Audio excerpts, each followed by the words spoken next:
Bonjour à tous, bienvenue sur la chaîne YouTube La Parole Vivante. Aujourd'hui, on va parler d'un sujet très compliqué, très difficile, qui est le rôle de la femme dans le Nouveau Testament. Alors pourquoi je dis c'est un sujet très difficile et très compliqué? Pas parce que la Bible est très vague, mais parce que l'homme ne veut pas suivre les choses comme le Nouveau Testament lui demande et que nous pensons mieux connaître et que nous sommes, comment dire, les champions de l'excuse et nous pensons le plus souvent nous sommes meilleurs que le maître, nous sommes meilleurs que Dieu. Mais malheureusement, ce n'est pas le cas. Et le problème, c'est que nous voyons beaucoup de dérives parce que l'homme ne veut pas suivre ce que le Nouveau Testament nous demande et donc ce que Dieu a demandé, ce que le Christ nous a demandé par ses apôtres. En écrivant justement le Nouveau Testament, il veut simplement suivre sa propre voie.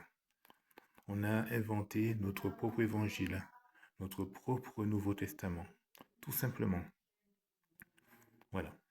Donc aujourd'hui, c'est pourquoi je parle du sujet de la femme dans l'Église du Nouveau Testament, parce que c'est un sujet très compliqué. Si les femmes ne font pas exactement la même chose que les hommes, alors elles sont méprisées. La Bible dit autre chose. La Bible dit valeur égale, rôle distinct, et ce que Dieu distingue, l'homme n'a pas le droit de le mélanger. Ouvrons notre Bible, mais aussi laissons nos opinions de côté. La femme est honorée par Dieu et non par la culture. Nous voyons en Genèse 1, verset 27, il nous dit que Dieu créa l'homme à son image. Il le créa à l'image de Dieu. Il créa l'homme et la femme. Et dès la création, la femme porte l'image de Dieu.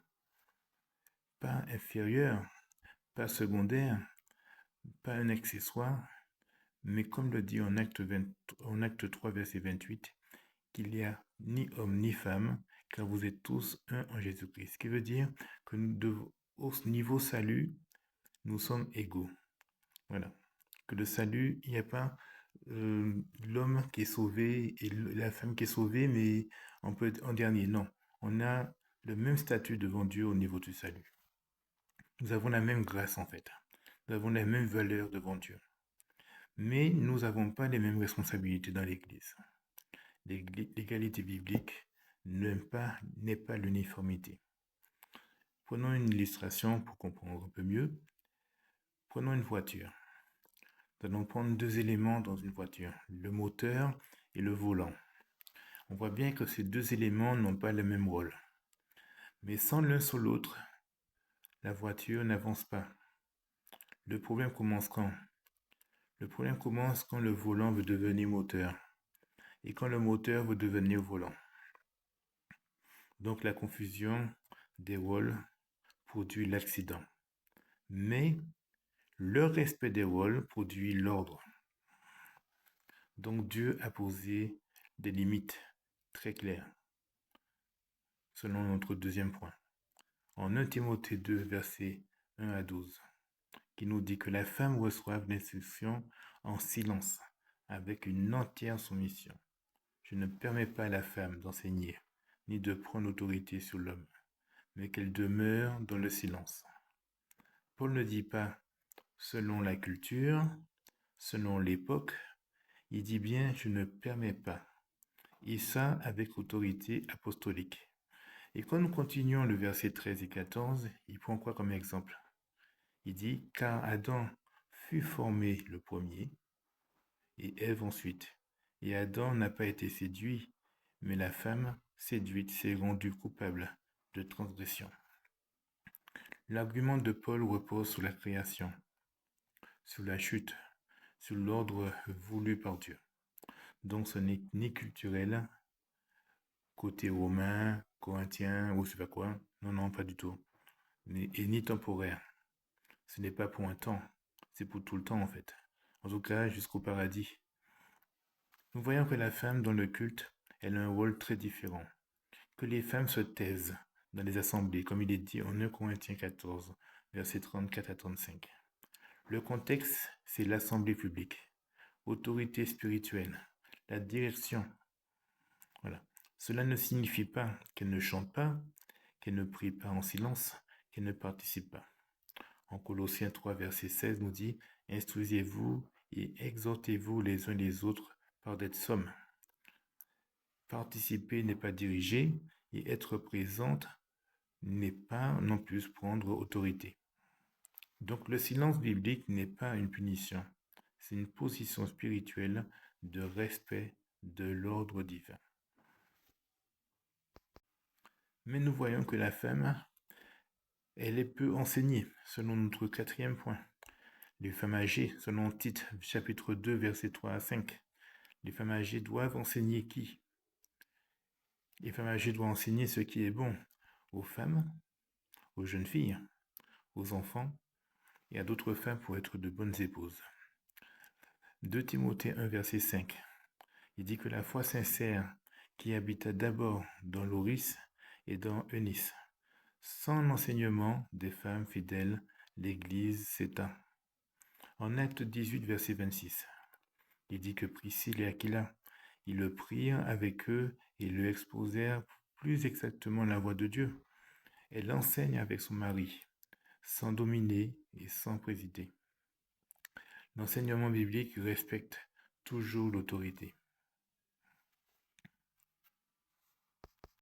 Les femmes avaient le droit d'enseigner, bien sûr, Apollos, dans un contexte privé. Elles avaient aussi le droit de prophétiser dans le Nouveau Testament, mais pas dans l'Assemblée. Simplement, la prophétie, c'était quoi? C'était comparable à l'évangélisation, à parler de Jésus, à parler du royaume de Dieu. Donc ça, elle avait le droit de le faire, mais pas dans l'Assemblée. Notre 5e point, la femme et le service. En Acte 9, verset 36, il y avait à Joppé une femme nommée Tabitha, pleine de bonnes œuvres. En Romains 16, verset 1, qui dit « Je vous recommande Phoébé, notre sœur qui est servante de l'Église. » Pas besoin de titre, pas besoin de chair et pas besoin de micro. Le service fidèle est une puissance spirituelle et silencieuse. Alors, juste déjà pour Phoébé, ceux qui sont adeptes, en tout cas ceux qui croient que la femme peut devenir diaconesse, ou qui sont pour que les femmes deviennent des anciens ou des prédicatrices, ben justement utilisent ce passage. Mais quand on regarde dans le Nouveau Testament, ben il n'y a aucune preuve où la femme ou les apôtres donnent un rôle de diaconesse à la femme comme elles donnent le rôle de diacre aux hommes. Et même quand on regarde dans d'autres écrits un peu plus loin, comme la Didaché, et même dans les pères de l'Église, les femmes ne joueraient pas ce rôle de diaconesse. En tout cas, elles n'étaient pas nommées comme telles. Elles jouaient un service, mais elles n'étaient pas nommées comme telles. En 1 Pierre 3, verset 1 à 5 nous dit « Femmes, soyez de même soumises à vos maris, afin que si quelqu'un n'obéisse point à la parole, il soit gagné sans parole par la conduite de leur femme, en voyant votre manière de vivre chaste et réservée. Ayez non cette parure extérieure qui consiste dans les cheveux tressés, les ornements d'or et les habits qu'on revêt, mais la parure intérieure est cachée dans le cœur, la pureté incorruptible d'un esprit doux et paisible qui est d'un grand prix devant Dieu.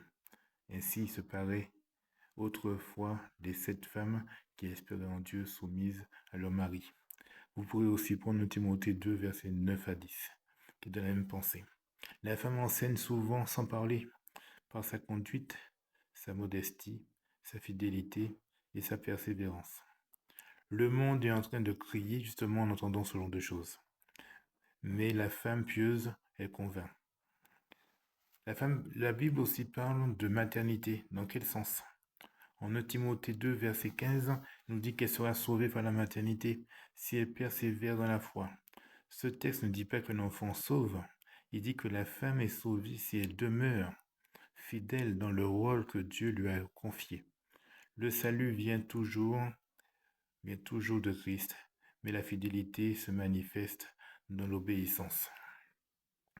En conclusion, chers frères et sœurs, et chers amis qui écoutez ce message, aucune femme apôtre, aucune, aucune prédicatrice publique, aucun rôle d'ancien dans l'Assemblée, aucune femme qui ne prie dans l'Assemblée et aucune femme qui ne sert la Sainte Seine de l'Assemblée.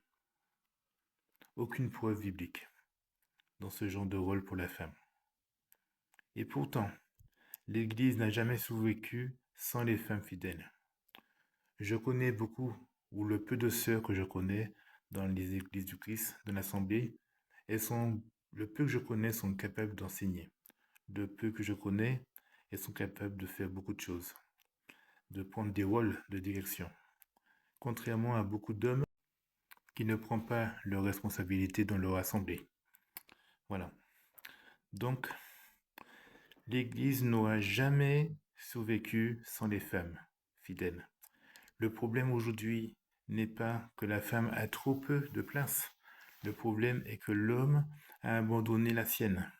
Donc, les hommes, les frères, prenez votre place dans l'assemblée de façon à ce que les femmes ne soient pas impatientes à vouloir jouer votre rôle.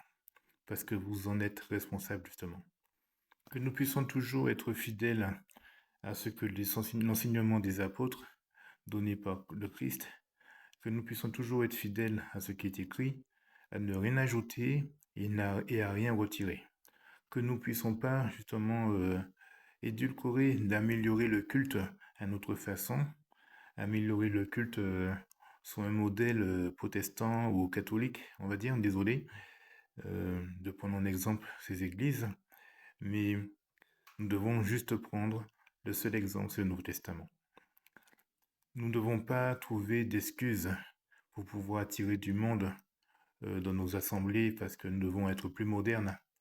Donc aujourd'hui, c'était sur le rôle de la femme, mais une prochaine fois, ça sera sur les instruments de musique. Et nous voyons, c'est à peu près le même sujet, où pour pouvoir faire comme tous les autres, on ajoute des choses de façon à pouvoir attirer du monde. Mais bon, là, on s'éloigne du message. Restons sur ce message sur la femme, que chacun reste à sa place, mais sachons bien que devant Dieu, nous avons le même salut.